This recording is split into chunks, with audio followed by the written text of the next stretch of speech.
From Atlanta, Georgia, welcome to Fearfully and Wonderfully Me, a podcast for women on leadership and life skills with Rhea Story. Rhea shares powerful life and leadership principles, helping you maximize your potential and become the woman God created you to be.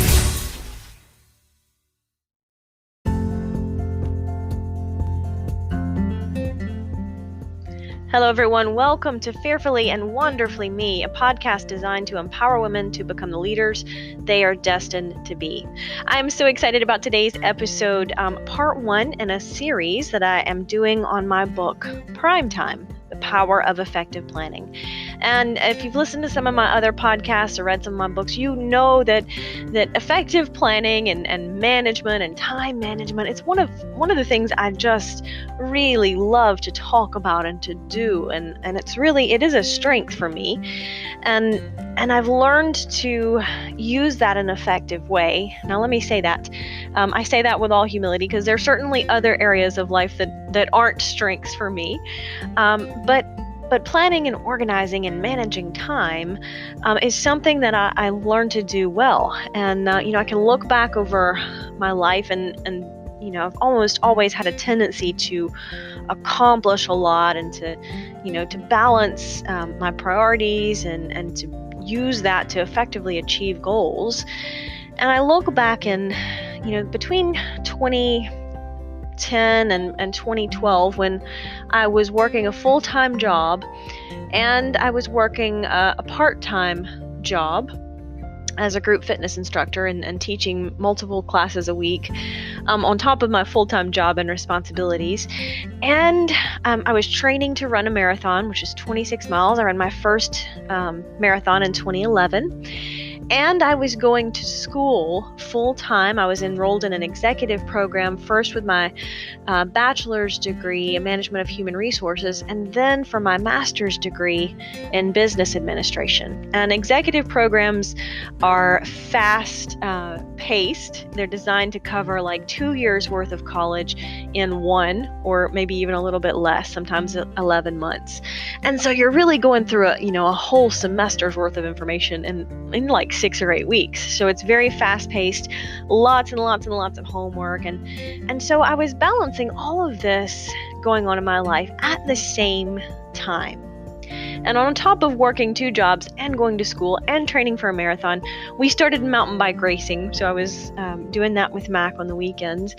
And, still balancing running a household and buying the groceries and doing the laundry. And Mac was traveling a good bit during those years. And so I was also, cutting the grass and, taking care of some of the things that he normally would do if he were home.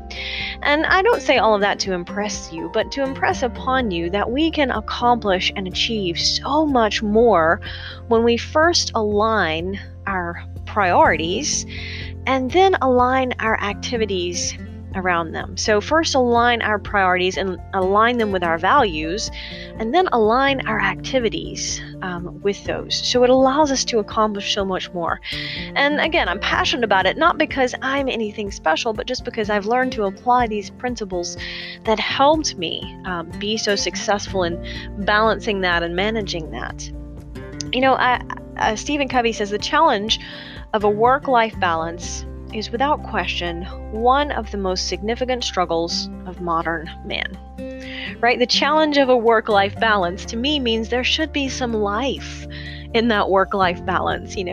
I think many of us can identify or relate to what I call the whirlwind life, where you feel like you're just living life in a tornado. And the vast majority of us in our society today are overcommitted and overstressed and overscheduled, too tired and too busy. And most of us will say that we don't like it, but either we don't know how to change it or we aren't willing to. Now, the first problem there, not knowing how to change it, can be corrected, right? That's just simply awareness and learning the tools and skills that you need. Not being willing to correct it is an entirely different matter, and I honestly can't help you with that, because we don't have to live a whirlwind life. But in order to find a more balanced life, a more peaceful life, a more fulfilling life, we've got to be willing to, number one, decide what our most important values and priorities are, and number two, say no to the things that aren't in alignment with them. And we'll talk a little bit more about that as we go over the next couple of podcasts in this series. But that's the hard part, right? Saying no to the things that aren't in alignment with our highest priorities. And a lot of people aren't willing to do that for one reason or another. And, there's nothing wrong with that. But the natural consequence of saying yes to everything is that you live a whirlwind life and you're constantly feeling overstretched, overcommitted, and overscheduled. So it doesn't have to be that way. Work-life balance, sounds good, but there again, it's very important to make sure that we have some life in there somewhere, making sure that we are, getting enough sleep and having time for exercise and things like that. How often are you too exhausted by the end of the work week to really enjoy your Saturday morning? You're too busy catching up on laundry and yard work and maybe even emails because there wasn't enough time during the week. So you don't even enjoy your Saturday morning with the kids, right? You're too busy. Or maybe you're bringing work home from the office and catching up. And so a couple of signs that you might be experiencing the whirlwind life, things to look for. You're always running late or behind schedule, totally exhausted at the end of each and every day, forgetting commitments or appointments, or finding yourself unprepared for the gym. I remember one time being 100% committed to going to the gym, but realizing after I got there that I hadn't brought my sneakers to work out in. So, when you constantly find yourself turning up for appointments or engagements, even like going to the gym and realizing that you're not prepared or not equipped, that's a big red flag that you're living the whirlwind life. And most of us have the conception, or the misconception, I should say, that we just need to manage time better. And really, nothing could be further from the truth, because in reality, we cannot manage time. We can't manage time. We can't buy it back. We can't save it. We can't get it back once we spend it. But we can waste it, or we can invest it. Now, I know there's an entire industry focusing on resources to help you manage time better. You can spend quite a lot of dollars and money on planners and organizers, and some come with colored pens and stickers and time tracking apps for your phone. And there are just hundreds of books on managing time better and getting more things done and getting things done better. But sometimes it requires us to take a step back and really evaluate those two things that I talked about. Either we don't know how to step back from a whirlwind life, or we're not willing to. So that requires us to dig a little deeper. It's not just a quick solution of buying a better planner that's going to bring you in harmony and balance in your life. It's not just a quick fix. So, very important there to stop and think, well, what would, perfect's probably not the right word, but what would an abundant life, I love the verse, John 10:10, where Jesus is talking about an abundant life. I come that you have life and have it more abundantly, right? Not just going through the motions every day and finding yourself exhausted, but an abundant life. So I think it's important that, number one, we evaluate what would that look like for me in each area of life. What would it look like in the physical dimension of life to be living abundantly, to be living the best version of me as an individual, as a leader, as a wife, as a mom? What would it look like to be living my best life in the emotional, mental dimension?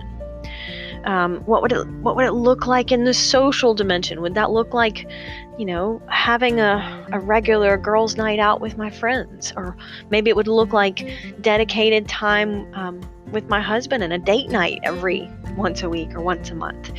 So I've got a tool that you can use, and I encourage you, as I wrap up this first segment on this series, that before you go on to listen to the next episode in this series, and we start digging into how to evaluate our priorities and how to evaluate our activities and bring those closer into alignment, stop and spend some time thinking about what would success in each area of life look like for you. In other words, how will you know when you get there? On a scale of 1 to 5, with 1 being I'm not satisfied at all with this area of my life, and 5 being I am completely satisfied with this area of my life.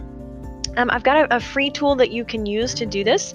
So before you go on to the next podcast episode in this series, jump on your computer, your laptop, and go to my website, riastory.com/time management. And you'll see that there is a button over on the left-hand side of the screen with just a free assessment. You don't have to put your email in.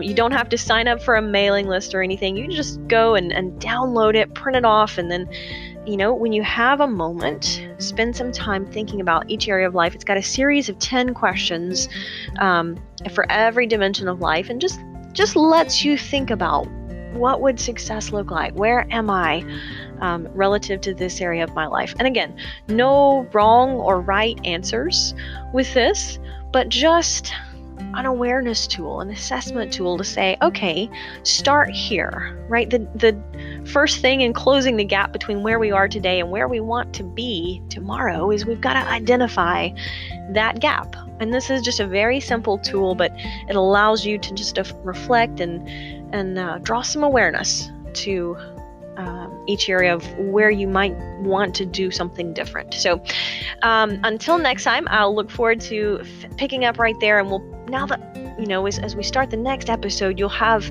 kind of a better awareness of, now I know where I am and now I know where I want to be.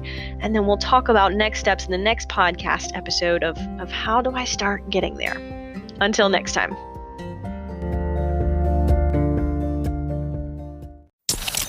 Start increasing your influence and maximizing your potential with Ria's audiobooks. Available at audible.com, amazon.com, and iBooks. Please visit riastory.com to learn about Ria's books, resources, speaking, and training programs. Thanks for listening.